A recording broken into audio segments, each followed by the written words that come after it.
Jonathan, it's an honor to have you here. Thank you so much for making the time. I really appreciate it. Thank you, Rinki. It's been a pleasure to spend some time with you today, yes. I've had, I've been able to watch you from afar and watch your career journey, and it's extremely inspiring. I've been lucky to work with you, in fact, right? And love what you're doing today. But one thing I never asked you is, how did you get your start in cybersecurity? Cybersecurity, oh mine. It was a careless mistakes that I made many years ago.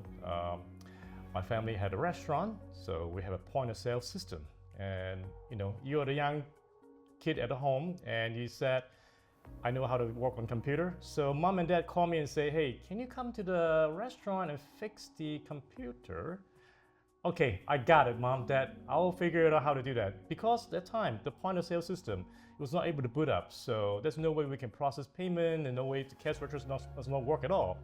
So I figured a way that if I have a floppy disk, yes guys, floppy disk. If you have a boot up to the floppy disk, put it to the DOS, and you can modify the script and let the system boot up again. And that was fascinating. I think I got myself in trouble because at the end of the day, I think the company that owns the point of sale system called my mom and my dad and said, hey, we have a security breach because somebody broke in the system. And that time, 30 years ago, system like point of sale system, they are storing credit card data in plain text. So I introduced myself first data breach on my parents' restaurant. So that was my very first step of cybersecurity job. And I learned my lesson because at the end of the day, I tell my mom and dad, hey, any more computer problems? I think you're on your own for a little while because if I keep touching the system, I may be ending up in the jail. So keep me off the computer for at least couple of months and let me go figure out what to do. So that's my first exposure to cybersecurity. I kind of break my own problem and I fix the problem, but in the wrong way. Yeah. A good way. And here you are as CISO now, but thank you to Jonathan's mom and dad for having a restaurant and getting you into cybersecurity so early. Yes, absolutely. Yeah. If you had to give advice to your younger self, what would it be? I will consider myself as a trial and error. I will look at myself, I want to do more trial and error because a lot of times technology itself is somebody built a technology and you have to support the technology. You don't know what they're thinking on the developer side. You got to continue to trial and error, understanding the problem and to figure out the opportunity that how you can drive more adoption on the technology change. I think I tell myself, still going on right now, trial and error. Continue to explore, ask the question why things happen that way. There's always a reason of why. Then before you're making a conclusion, is always ask, try and error. I love that. I remember early in my career, I felt like I had to be a perfectionist and do everything right so that I can progress in my career, but it's actually those mistakes, and when you drive innovation, things are not always gonna go right, and that's when you learn the most and you have the biggest and best outcomes too.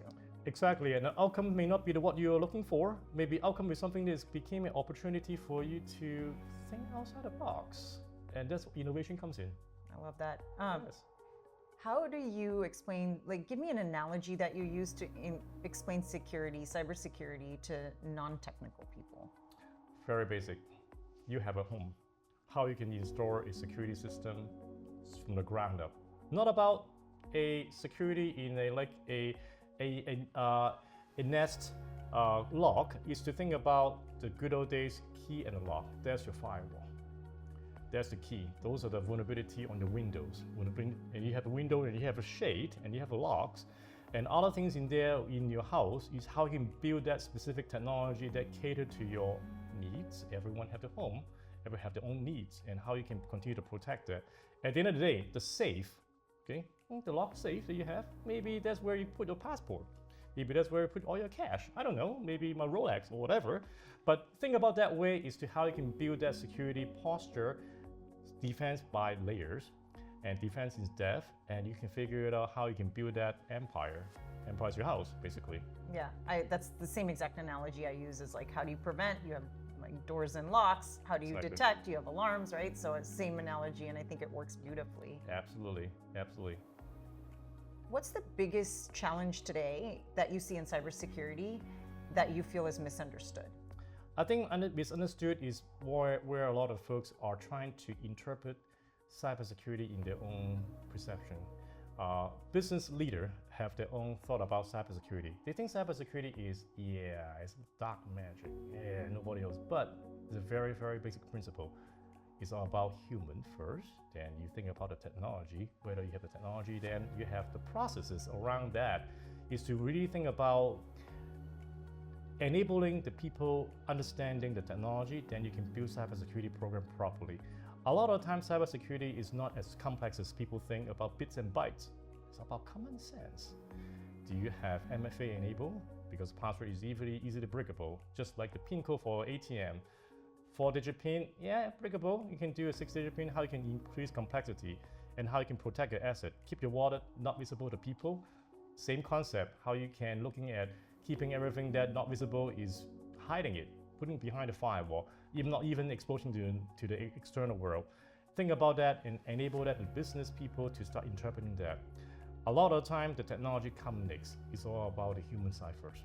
I couldn't agree more. Well, really well said. Tell me, like on that point, like runtime security. Why do you feel that's so important? Oh mine. Runtime security because things are happening not only real time. It's a runtime base. If you have visibility, then you can figure it out how to do the protection.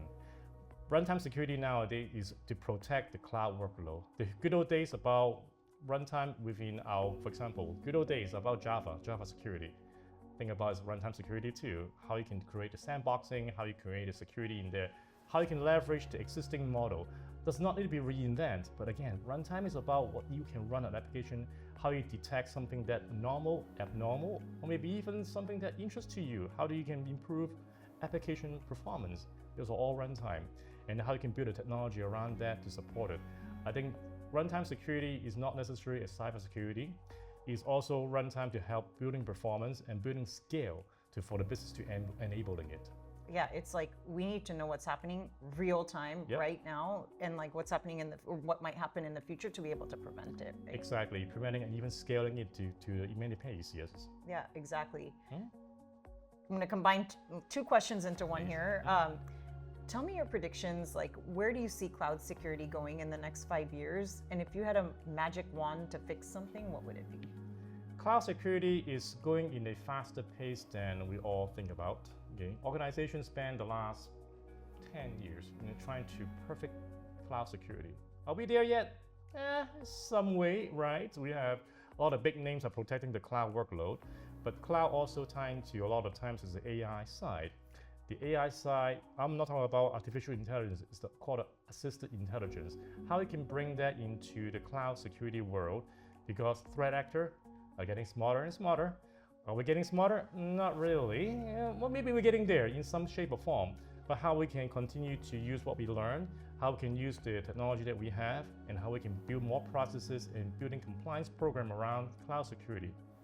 It's a much needed journey, just like the good old days about internet. Everyone like, what's going on the internet? Yes, the internet, you have firewalls and you have antivirus. The same concept, how you can adopt the change. Cloud security, it comes with all the pluses, it comes with all the minuses, and how we can look at the minuses and how to build a bigger plus. I think the equation will solve very eventually. I love that. Yeah. Jonathan, it's always a pleasure to spend time with you. I really appreciate you being here and spending the time with us. Thank you so much, Rinki. It's been appreciated the opportunity to speak to you today too. Thank you so much. Thank you.